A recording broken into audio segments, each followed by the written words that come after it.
A Utah woman was sentenced to prison Monday for locking her then 12-year-old son in a feces-coated bathroom and starving him for more than a year. Brandy K. Janes, 36, of Tokerville received 3 consecutive sentences of 1 to 15 years in prison for child abuse, according to the Spectrum. Janes could serve up to 45 years in a Utah state prison.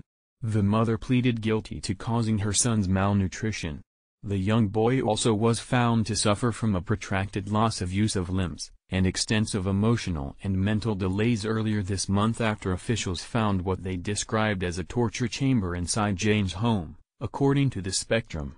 Officials said the boy weighed 33 pounds when they discovered him. Judge Eric Ludlow said he had never seen anything like this in his 30-year career and described Jane's actions as deplorable.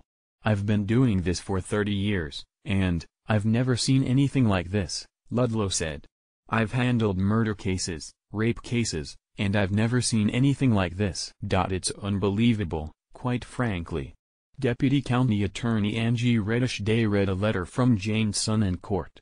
The young boy explained the conditions he lived in while he was locked away in Jane's home. "Instead of eating breakfast, lunch and dinner, I would only get one meal of a couple of hot dogs every other day for months," the statement said. "I felt frozen when I was drenched with ice-cold water in the winter." Ludlow said he found the victim's letter particularly heart-wrenching, especially when the young boy said he would like to talk and see his mother again at some point. "She did horrible things to me, but she's still my mom," the statement said. "I feel safe now. I started feeling safe when I got away from her." The young victim was discovered bolted in a bathroom that was coated in feces, the court statement read. The victim was found locked in a space that was set up for confinement specifically, according to Reddish-Day. The evidence and the boy's testimony suggests he was kept in isolation for years. Janes also monitored the inside of the bathroom by using a surveillance camera.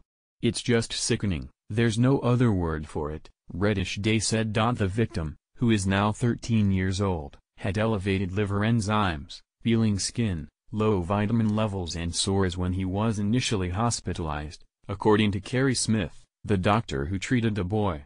"He could barely walk.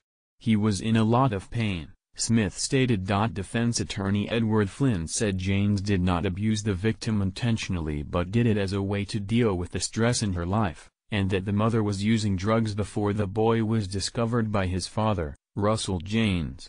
"It's impossible to put a shine on this case," Flynn said. "It's baffling that the family members didn't do anything.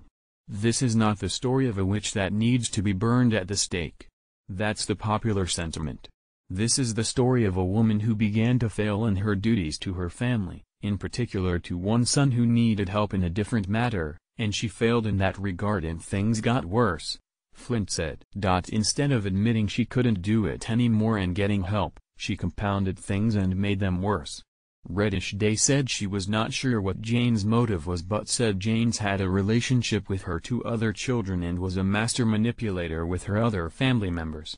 "Frankly, I don't understand the motive for why this child was treated the way he was," Ludlow stated. "The state of living and accommodations for this young man were disgusting and unsafe. No child should be subjected to live in the conditions he had to live in." Smith said the victim was in better health and had gained weight as well as grown taller, but he may never have a normal gait. "It's extraordinary this victim survived this," Reddish-Day said. Russell Janes was slated to appear in court on Sept. 19 after being charged with third-degree felony reckless child abuse.